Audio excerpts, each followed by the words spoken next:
ఎవరైతే సోదరులు ఎవరైతే మమ్మల్ని గెలిపించినరో, ఎవరైతే ఇవాళ మమ్మల్ని ప్రధాన ప్రతిపక్షంగా కూర్చోబెట్టినరో వాళ్ళకి తెలియాలి. See, let me ask you, you guys should know this. This is a straightforward equation. HMDA account Indian overseas బ్యాంక్లో ఉంది. అందులోకి వెళ్ళి డైరెక్ట్గా డబ్బులు ట్రాన్స్ఫర్ అయినాయి, తబాదలు అయినాయి. ఇండియన్ ఓవర్సీస్ బ్యాంక్ అనేది నేషనలైజ్డ్ బ్యాంక్, అదేం ప్రైవేట్ బ్యాంక్ కాదు, చిన్న చిత్కా బ్యాంక్ కాదు. వాళ్ళు ఏది చేసినా వాళ్ళు వందల ట్రాన్స్ఫర్లు చేస్తారు. ఆర్బీఐ, ఇంకో బీఐ, అన్ని బీఐల పర్మిషన్లు తీసుకునే చేస్తారు. డబ్బులు హెచ్ఎండిఏ, మాకు ఆ హెచ్ఎండిఏ యాక్ట్ ఎంపవర్స్ అస్. మున్సిపల్ అడ్మినిస్ట్రేషన్ డిపార్ట్మెంట్తో అగ్రిమెంట్ ఉండింది, డబ్బులు పంపాము, డబ్బులు ముట్టినాయని అక్కడ ఆయన చెప్తున్నాడు. తర్వాత లైసెన్స్ ఫీజు కూడా వాళ్ళు క్యాన్సిల్ అయినాక వాళ్ళు వాపస్, ఇప్పుడు ఎవరి వల్ల క్యాన్సిల్ అయిందో కనబడుతూనే ఉంది మీకు. వీళ్ళు చేతగాంతనం వల్ల వీళ్ళకి స్పోర్ట్ అర్థం కాదు, వీళ్ళకి కాన్సెప్ట్ తెలియదు కాబట్టి వీళ్ళ తెలివి తక్కువతనం వల్ల రేస్ పోయింది. పోయిన తర్వాత ఇవాళ నిజంగా చెప్పాలంటే ఎవరైనా కేసు ఎవరి మీద పెట్టాలండి? రేవంత్ రెడ్డి గారి మీద కేసు పెట్టాలి. ఎందుకు? ఒక ఇంత అద్భుతమైన రేస్ను హైదరాబాద్ కాకుండా చేసి, ఇండియాకు కాకుండా చేసి, ఇండియాను ప్రపంచవ్యాప్తంగా బదనాం చేసినందుకు, ఇజ్జత్ తీసినందుకు ఆయన మీద కేసు పెట్టాలి.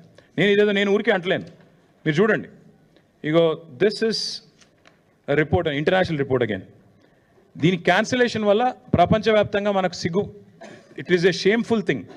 ఇండియాకి జరిగే నష్టం ఇది. మోటార్ స్పోర్టింగ్లో డ్రైవర్లు వాళ్ళందరూ మాట్లాడిన మాట. నేను అనేదల్లా నాకు అర్థం కాదు. ఇంకొక మాట కూడా చెప్పాలి చివరిగా, చాలా ఇంపార్టెంట్ ఇది. సరే, కేసు వీలేదో పెట్టి రియాల్ ఎఫ్ఐఆర్ పెట్టిండ్రు. ఫార్ములా ఈవోలు కూడా ఏం చేసినారు తెలుసా? ఇక వాళ్ళు కూడా కేసు వేసారు. ఎందుకంటే ఒరిజినల్ అగ్రిమెంట్లో ఏముంది? ఏం డిస్ప్యూట్ వచ్చినా ఆర్బిట్రేషన్ కోవాలని ఉంది. అందుకే వాళ్ళు ఏం చేసిండ్రు, వీళ్ళు ఇంటర్నేషనల్ చేంబర్ ఆఫ్ కామర్స్, అక్కడ వాళ్ళు ఆల్రెడీ ఆర్బిట్రేషన్ కూడా ఫార్ములా ఈకి ఎంఐఎన్యూడి డిపార్ట్మెంట్ మధ్యన జరుగుతున్న ఈ తగాదా తెలుసండి. ఎట్లా అయితే మాంట్రియాల్కి సంబంధించి ఇందాక నేను చెప్పాను మీకు, మాంట్రియాల్ ఇది మీరు చూడండి. మాంట్రియాల్లో కూడా ఇట్లే రేస్ క్యాన్సిల్ అయింది. క్యాన్సిల్ అయినాక మరి ఫార్ములా ఈ వాళ్ళతో లిటిగేషన్ పోయినరు. ఆఖరికి $3 మిలియన్ లిటిగేషన్ సెటిల్ అయింది. అట్లాగే సెటిల్ చేయాలన్న ఉద్దేశంతో హరీష్ సాల్వే అనే ఒక ప్రముఖ లాయర్ ఉంటారు. ఆ లాయర్ని పెట్టుకొని వీళ్ళు లండన్ నుంచి వీళ్ళు ఈ ఆర్బిట్రేషన్ ప్రొసీడింగ్స్ కూడా వీళ్ళు స్టార్ట్ చేశారు. ఇది ఏది చెప్తలేదు ప్రభుత్వం.